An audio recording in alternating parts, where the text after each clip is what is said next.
Bonjour à tous. On se réveille ce matin complètement fracassé. On est toujours à Simpulung sur le parking que Diana et Nicolas nous ont dit d'aller pour être en sécurité. Du coup, effectivement, la nuit a été calme, mais jusqu'à 7h30. Parce qu'après, les gens ont commencé à venir tous se mettre sur ce parking pour ramener leurs enfants à l'école. On a vu que du coup, c'était 8h l'entrée à l'école. Et bah, leur vie est très active, très tôt le matin. Du coup, enfin moi je suis fracassée quoi. Là, je suis sous Efferalgan parce que j'ai accumulé, trop de fatigue, que ce soit la fatigue à la conduite, la fatigue parce que hier j'ai fait 2 montages vidéo jusqu'à 23h, la fatigue à porter les bidons d'eau aussi. Donc là, on va monter jusqu'à Bran. On va essayer de visiter le château aujourd'hui qui apparemment vaut quand même le coup. Et bah, j'aimerais bien pouvoir trouver un spot où on puisse, rester 2 jours pour pouvoir se reposer, quoi. Parce que là, on enchaîne la route, on enchaîne les points, notamment avec les déboires hier et c'est vrai que, bah, ça vend pas du rêve et malheureusement la plupart des campings sont, comme dans tous les pays, fermés. Du coup, on aimerait quand même, se sentir en sécurité et être à un endroit où on puisse se reposer, quoi.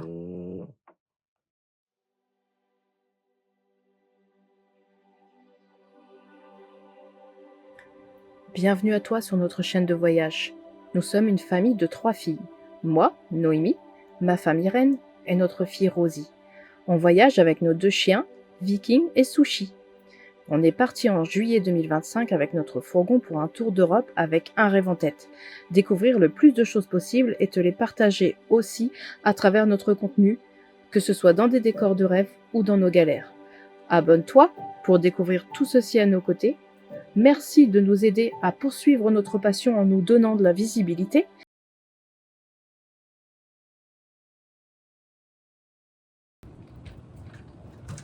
Alors, au loin, on commence à apercevoir les montagnes. Ça fait plaisir. En tout cas, on est dans la bonne direction. Direction Balasov.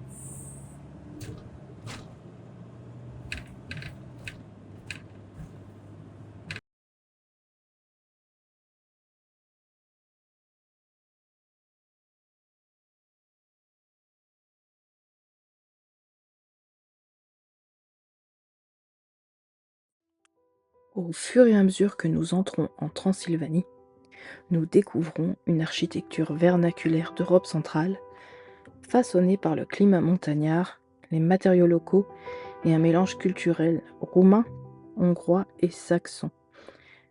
Ces toitures pointues nous fascinent. Elles sont très pentues et les maisons robustes sont alignées et les villages sont organisés autour d'églises fortifiées. Souvent perçue comme gothique, l'architecture est en réalité fonctionnelle, rurale et médiévale, dont l'image sombre a été amplifiée plus tard par la littérature et le cinéma, et on comprend vraiment pourquoi l'inspiration a été facile ici.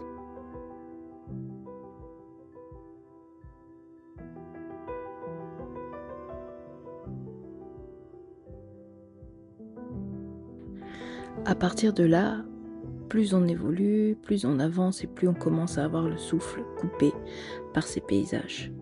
Je vous laisse les découvrir vous aussi et me dire en commentaire ce que vous en pensez, mais j'ai été vraiment agréablement surprise par ce paysage hivernal. Je l'avoue que nous avions beaucoup de craintes sur le fait de partir en hiver en Roumanie en se demandant si on allait autant en prendre plein les yeux que les gens qui venaient en été. Qu'est-ce que ça allait donner? Est-ce que ça allait être accessible? Est-ce que ça allait être beau, le fait que ce soit peut-être enneigé et pas autant verdoyant? Et je pense que les images parlent d'elles-mêmes. Dites-moi ce que vous en pensez, vraiment. Mais pour ma part, et c'est vrai que c'est très personnel, mais les paysages que je vous montre ici sont pour moi parmi les plus beaux de notre voyage jusqu'alors.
Nous voici dans la ville de Bran, aux abords Du château de Dracula.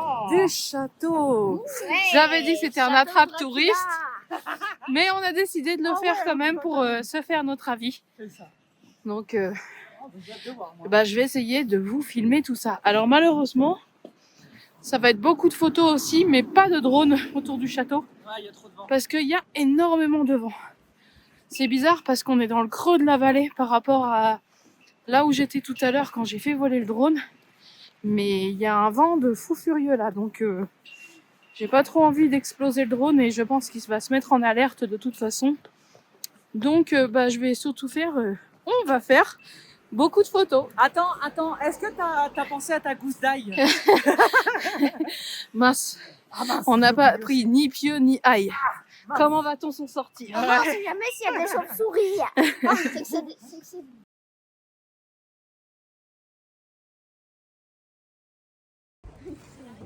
Ouais, effectivement, ils ont créé tout un village touristique avec des souvenirs. Ça fait penser un peu au bazar de Clouia. Bon, vous ne le savez pas, mais Noémie va s'acheter une moumoute pour la tête, une chapka. Une chapka moumoute. Ah, il y a Toi la aussi Barbie, d'ailleurs. Enfin, Moi toi, aussi. je te vois bien avec une cagoule comme ça. C'est pas très typique d'ici. Mais là, les chapkas devant là. Ah ouais. C'est très mignon ça. Donc là, on a acheté nos billets. Le petit conseil, c'est de les acheter en présentiel ici. Hein. Il y a des distributeurs, vous pouvez payer par carte. Parce que c'est à peu près 20 lei moins cher qu'en ligne. Donc voilà, vous ne faites pas avoir à les réserver à l'avance. Il y a ce qu'il faut, il y a 2 guichets, un CB, un cash. Mais vous pouvez les acheter ici quoi. Bon, j'imagine qu'il y a beaucoup plus de queue l'été. En tout cas, c'est impressionnant tout ce qu'ils ont mis en place. Il y a vraiment un village de boutiques à l'entrée. Et voilà, là, il y a un distributeur de boissons, etc. Et le château en arrière. Et comme on adore les choses glauques, on a acheté la visite sur la torture avec apparemment, bon, c'est bien glauque, hein, mais voilà, on va aller voir l'exposition de la torture, donc où ils ont rassemblé les outils de Vlad l'Empaleur. Nous vous emmenons donc dans le château de Bran. Situé en Transylvanie, il est une forteresse médiévale du XIVe siècle, construite pour contrôler un passage stratégique entre la Transylvanie et la Valachie. De style gothique, il se distingue par ses tours, ses murs épais et ses toits pointus adaptés à un rôle défensif. Souvent appelé à tort le château de Dracula, il n'a pas de lien historique direct avec Vlad l'Empaleur, mais il a été associé au mythe par le tourisme et la littérature. Aujourd'hui, il est l'un des symboles les plus célèbres de la Roumanie, mêlant histoire médiévale et imaginaire fantastique. C'est pour cela que nous avons décidé d'aller le visiter. Au départ, je me suis dit, au vu de nombreuses vidéos que j'avais vues, que ce serait certainement un attrape-touriste. Et puis finalement, on a décidé d'aller s'y faire notre propre avis. L'influence du roman Dracula de 1897 est réalisée par Bram Stoker. Il décrit le château de Dracula comme étant perché dans les Carpates, isolé, sombre, médiéval et doté de tours et de passages étroits. Même s'il n'a jamais vu le château de Bran, son aspect correspond parfaitement à cette description. Le public a donc projeté le château réel sur ce décor fictif. Il y a eu ensuite la confusion avec Vlad l'Empaleur. Vlad III, prince valaque du XVe siècle, a inspiré le personnage de Dracula par sa réputation. Il était surnommé Dracula, qui signifiait le fils du dragon. Connu pour sa cruauté envers ses ennemis, il n'a probablement jamais vécu à Bran, au mieux il y aurait été brièvement détenu, mais l'association a été simplifiée par l'histoire populaire. Au XXe siècle, le cinéma cherche un château gothique crédible. Bran est spectaculaire, bien conservé et accessible. Le tourisme roumain adopte cette image pour attirer les visiteurs. Le château devient ainsi le visage visuel de Dracula même sans base historique solide.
On est dans la pièce de la torture.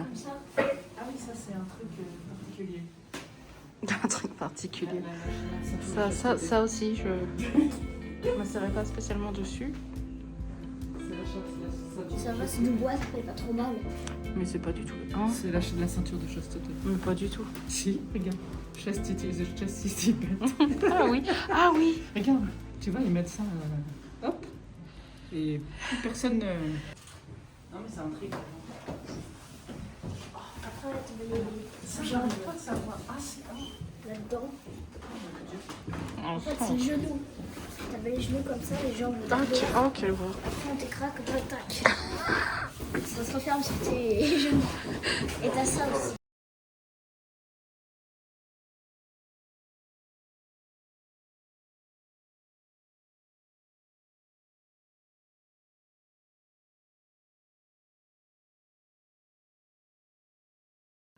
Bon, on sort de la visite.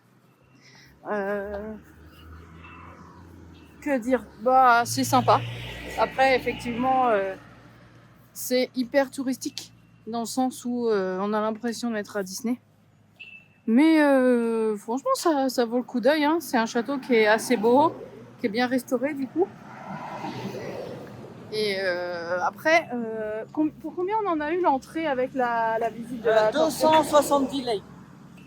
Voilà, Mais on va 270 diviser lei. par 5. Faut diviser par 5. Une cinquantaine d'euros. Ouais, c'est ça, un peu plus de 50 €. Ouais. Donc voilà, un peu plus de 50 € pour 3 personnes. Bah pour eux, je pense que c'est cher. Enfin, c'est pas non plus une visite qui est donnée, quoi. Mais voilà, c'est mythique en Roumanie, donc on s'est dit qu'on allait le faire. Donc on est ressorti avec notre petit magnette de Vlad. Irène a eu son drapeau. Et voilà. Et là, on va retrouver les chiens au camping-car. On a pris un parking payant sécurisé pour être sûr que tout se passe bien. Et voilà.